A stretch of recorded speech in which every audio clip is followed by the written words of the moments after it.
Okay, what we're going to do today is we're going to have a look at different ways of controlling the infrared panels. Now there are three types of controls. One is a plug-in, like you can see there in front of you. Then you've got a hardwired thermostat, and then you've got a Wi-Fi stat, which is basically the Salus ones that you can just see at the back there, and I'll explain to those in a minute. But first, let's have a look at the select. Okay, so this first plug-in one is simply a thermostat. When you plug it into your any main socket, and then you plug the heater into this, you then adjust this dial. There's a little, not quite sure whether you can see on the camera, but there's also a little LED readout, and that actually tells you what the temperature is in the room, and it also then, when you move it up and down, it'll show you what temperature you're setting at, which is a bit more accurate than actually using the numbers on the dial around the side. But once it's set up, you're ready to go. That'll then control the temperature. You sometimes have to play around with it because the actual temperature sensor is in the unit, and depending on where you place it, and if you put it, if it's down on the floor in the corner by a door or something, then maybe the temperature down there is lower, and you won't, so you might have to sort of turn that down a little bit, but a little bit of experimentation and you'll soon find it. But it's an ideal switch. The stat is ideal for when you're first getting, maybe if you're trying panels out for the first time. So this is ideal if you're going to be trying out panels for the first time, because you can plug it in, it's instant. It takes a few seconds to plug it in, set it up, and there's no messing about with it. And if you haven't decided which room you're going to put it in, or whether you're going to put them on the ceiling or the wall, then then hardwire them in. This is a good one to start with. The second plugin that we do is a programmable stat. So once again, you've got the thermostat on it, and by clicking up and down, it'll set the temperature, and you can also set the time of which you want this to come on, and it's got a 7-day timer. So over the period of 7 days, you can set it to come on at certain times in the morning and go to a certain temperature. So if, for example, you want it to come in the bedroom at 7 o'clock in the morning, or 6:30 in the morning, and the room to be at 20, and then it switches off at 8 o'clock, and then again it's 7 or 8 o'clock at night, it comes back on again, and warms the temperature up to maybe 18. But you can control different temperatures on different days. So the instructions are in the box. It can be a little bit fiddly to start with when you first get going, but once you've got the hang of it, then they're pretty straightforward. Now another version of the plug-in stat is this one. Now this is similar to the one that I've just shown you. The benefit of this is that the plug-in unit goes to the socket, and of course then you plug your panel in. But this is a remote control.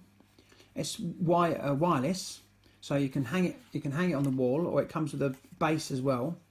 And with the base on, you can stand it on your coffee table or the windowsill, wherever.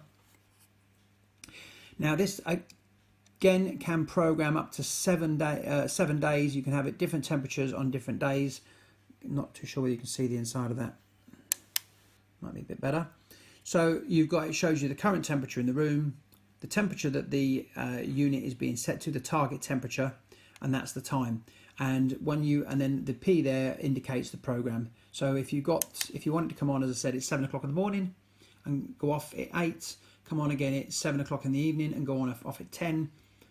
That can be done at different days of the week, and weekends you can run it different as well. So it's quite it's quite a good little programmer. Again, they take a little bit of time to learn how to program them. They can be a bit fiddly, but once you understand it, it's pretty straightforward.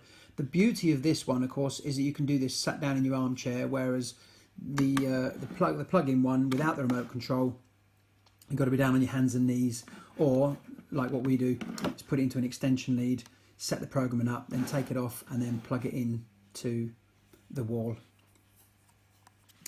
We've also got a selection of timers. Now this is a really basic one, and all this does is it switches it on and off at different times of the day. So you set it to come on at 7 in the morning till 9, and then 8 in the evening till 10, or whatever. And again, you can set it as many times as you want during the day. You've got a little bypass switch here, so if you want to boost, you can either put it on timer, or you can boost it and have it on all the time. So, and they're pretty straightforward as the timer version. This is another timer version. It doesn't control the temperature. It just controls the timer, but it is programmable. So you can set it, and in fact, so for different times of the day, 7-day electronic timer. So setting it up, relatively straightforward, and it'll switch it on and off at different times of the day or night, and different days, different times. So they can be quite useful rather than this basic one. For most of these type of controls, they are great for when you're starting off, but for long term, you're better off having them hardwired and plugged in, or wired in, sorry, into a proper stat. Okay, the last one is the more modern one.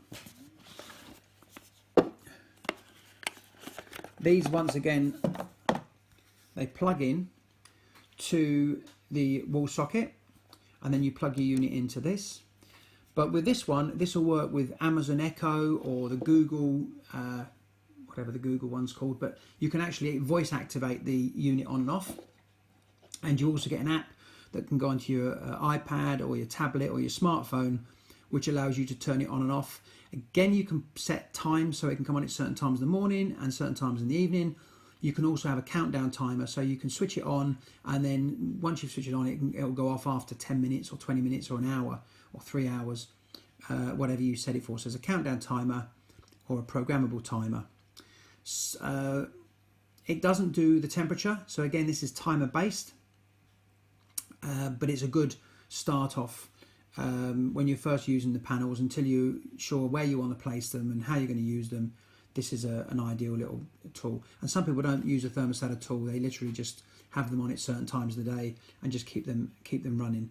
And the reason to do that is because the way that infrared panels work, they can take a bit of time to warm the room. Although you can feel the heat in front of them straight away, to actually get the benefits in the whole room can take half an hour, 40 minutes, something like that.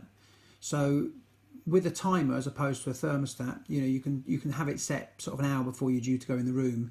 So rather than have it on at a set temperature all day, so you've got it running at say 18, 19 degrees, 20 degrees, you can just have it come on an hour before you say you come home and you want the living room to be ready for sort of 5 o'clock. You have that on at 4 o'clock. When you come home at 5 o'clock, the room's warm, and you can have it switch off at 8 or 9 o'clock, sort of an hour before you go to bed. And they work just fine that way. One of the other plug-in type things that we have and use here, this is an energy monitor. Now, what this does is it doesn't adjust the temperature or the time. What it does do is it shows you exactly how much energy they're using, and it shows you, and you can set it up and it will show you exactly how much that panel has cost since you switched it on, and also in overall time. So some people who want to look, because of the fact that these heaters are 600 watt heater, people don't believe how cheap they are to run. And so if you want to know how much it's costing you, and just to double check, I suppose, what we're telling you is right, then this is an ideal way to do it. You simply plug it in, switch it on, and then it'll monitor all the power that's using. The reason that's good is because people assume that an 800 watt panel, for example, is going to use 0.8 of a kilowatt per hour. So times that by 10 hours, it was going to be 8 kilowatts. But it doesn't work like that. And the reason being was twofold. One, if you've got a thermostat in there, it'll simply click off once the room reaches temperature. And the other thing is that even if it's on all the time, there are 5 temperature sensors in there. Once the panel reaches between 90 and 100 degrees, the panel switches itself off, and to make sure that the panel is heated evenly across, there's 5 sensors in there. So the panel might be up at 800 watts at 1 minute, and then it goes off for a minute or 2 minutes or a few seconds, then it comes back on. So it's cutting in and out. So overall, you might find out that it's using less than 800 watts. And we've had questions, people saying, well, you know, I've got an 800 watt panel, but it's not actually using 800 watts.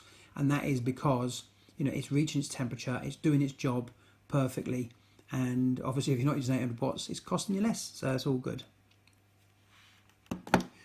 Right, there's the hardwired, which we'll look at next. Now, this goes to a standard box. It's a very simple process to wire in. You should really get an electrician to do it. Although you know, if you're a DIY electrician, it's fairly straightforward. You know, you just got your live and your neutral, and then you switch from your heater. Now, this just has an on-off switch, and then you set your temperature manually. You don't want, when you're placing these, you don't want these exactly opposite the heater. So if you've got this on a wall, one wall, you don't want to have it on the wall opposite. You want to have it either beside it or, you know, an angle from it, so that the infrared panel isn't directly on this, because the sensor's built into this. Now, with these, they do actually come, however, with a separate wire, which is another separate heat sensor. So if you're using this in a bathroom scenario, you can put this on the outside wall outside of the bathroom, and you run this cable through the wall into the bathroom, and then that'll monitor the heat. Also, if you did have that you know, very close to the panel, or in fact if you had it outside of the room, and obviously if it's outside of the room, you're not going to be able to monitor the temperature with this unit. So once again, the cable can be run into the room, and that will then control the on-off as it reaches the temperature. So fairly straightforward. Next we have the Salus. Let's look at the 300 first. Now the 300, these are wireless Wi-Fi. Come with 2 units. This unit is the control unit, and all this does is the temperature up and the temperature down, and the separate unit there plugs into the wall. The unit is wired into that wall socket, and which is this second one here. That's wires into this, and then it connects to this wirelessly. So you can put this on the wall anywhere in the room, or you can even keep it. It comes with a little stand as well, so you can even put it on your coffee table, similar to the plug-in one. For the long term, this is the best option when it's wired in properly. But again, all this does is control the room temperature. Last but not least, oops, we have the RT510. This is the latest one by Salus, and this is the programmable thermostat. So very similar to the plug-in one. This controls the temperature up and down, but you've also got various other options. You've got an anti-freeze option, you've got a holiday option. If you're going away, you can select it so it just keeps the temperature at, you know, even temperature, so you're not going to have any freezing issues. And as well as that, then you've got a programmer, so you can set it to come on at different times of the day and night, and at different days. And again, you can set the temperature, different temperatures for different times of the day. So if you want it set, you know, for example, when you get up in the morning, you don't need it that warm because you're running about getting ready for work or to go out. And then in the evening time, where you're sat in the lounge and you want the temperature a little bit warmer, you can do that. And once again, it comes with a little stand here, so you can either fix this to the wall permanently, or you can have this on your coffee table or wherever you want. So that really is basically the controls for the infrared. We'll also do another video and show you how to wire some of these, and I'll also do another one that will show you how to set up the programming on each of them, because that can, as I say, that can be a little bit fiddly. If you have any questions, don't hesitate to contact us. You can either contact us through info@infrafar.com. You can contact us through our Facebook page, Facebook.com/Infrafar, or you can give us a call on 01920 28 29 30, or if you're in Spain, 688 294102, and you can WhatsApp us too. Thank you very much.